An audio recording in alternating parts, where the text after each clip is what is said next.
ملی پیشنگاه گیرینگ ل دیاربکری بریو دیشه تماشاوانین هیجا وکی کو د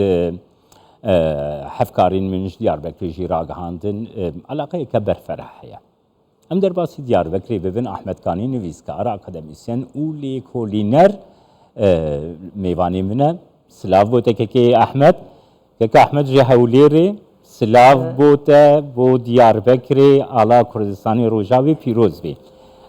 دەستپێکی دەتخوازم بزانبم دەستپێکی دەتخوازم بزانبم گرنگی یاوێ پێشانگەهی چییە کەرەم کەکەکەی ئاحمەد بەێ کەک جەمال gelek spas ji bo ku îro roja ala Kurdistanê min jî ala xwe girt gelek ciwan jî gelek xweşikil te tê spas maliye ava kek cemal Fuara Pirtûkan ji ber ku 4 sal navber ketibûnê kê niha gelek eleqeyek mezin heye min bi rêveberê fuarê ra sohbetek kir min got bernameyekî me ya televizyonê heye ez dixwazim agahiyên dawên ji we bigirim wan jî got ku do yani 45,000 kes xwendevan ziyareta fuarê kirine lê îro hêviya wan zêdetir bû ji ber ku îro yekşeme bêtir eleqe hebû yani ez bawer dikim îro jî seriya 50,000 ziyaret bê kirinê ev ya tişkî dinê jî dixwazim li ser eleqeya xwendevana bibêjim bi taybetî bala me li ser xwendina Kurdî ye bi çend weşanxaneyê Kurdî re me sohbet kir li gorî agahî heta min hinkî wek xwest esprî bikim min got gelo bazar kesad e wek Ehmedê Xanî dibêje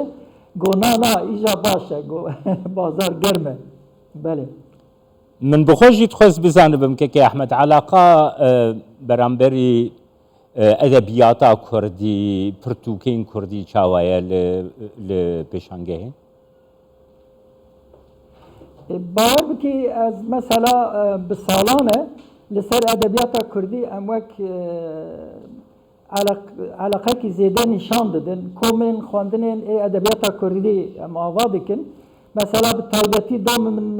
çavderî kir hevalê me ku edebiyata Kurdî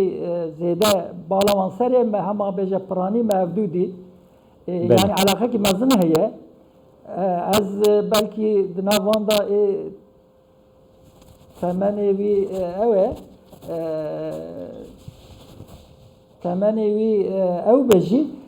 ciwan pir eleqe dikin keke Ehmed gelek cihê dilxweşî ye bêguman got eleqeyek mezin bû pirtûkên Kurdî hene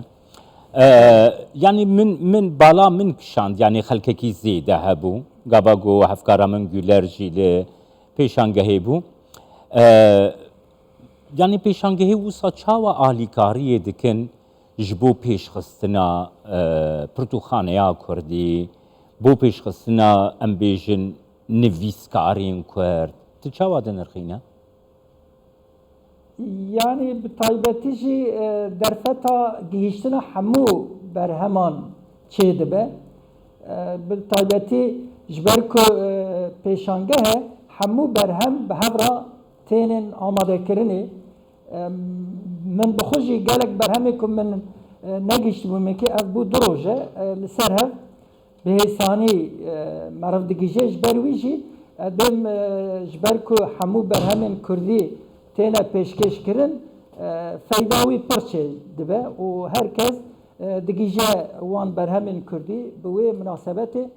ez dibêm faydakî pir baş digîjîne edebiyat û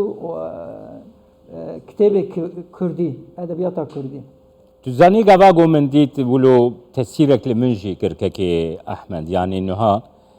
ez bi xwe hêvî dikim bi rastî mesela li Bazidê pêşengeha pirtûkên Kurdî bêvekirin ji bo xatirê Nemir Ehmedê Xanî mesela li Cizîrê vebê ji bo Nemir Melayê Cizîrî tu fikra te çi ye kerem taybetî jî di vê warê de gelek sempozyumên akademîk tene çekini. Mesela li Cizîrê par sempozyuma mela çêbû Rast e. û bûîva têkildar berhemên mela berhemên xanî û gelek em bêjin berhemên wêjeya Kurdî ji alî ew ê vajî hatin çapkirinê ji alî dewletê vajî. Lê wek Cenabê te got yanî li Cizîrê û li em bêjin Bazîdê bê çêkirinê wê daha nêzê wan berhemdarê me be lê wek hûn dizanin Diyarbekir navenda wêjeya Kurdî êdî weşanxaneyê Kurdî tev li Diyarbekirê ne bi hêsanî ez karim bibêjim ku ji hemû bajaran tên li Diyarbekirê wan berheman xwedigihînê bi vê münasebetê ez dibêjim ji Cizîrê ji Bazîdê gelek xwendekar nivîskar beşdarê vê fuarê bûn li Diyarbekirê. سپاسیات دکم که احمد و سلاوین من جهولێری بۆ هەمین ویسکار و وەشانخانەیەن کل پێشەنگەها دیاربەکرێنە سپاس بۆتە.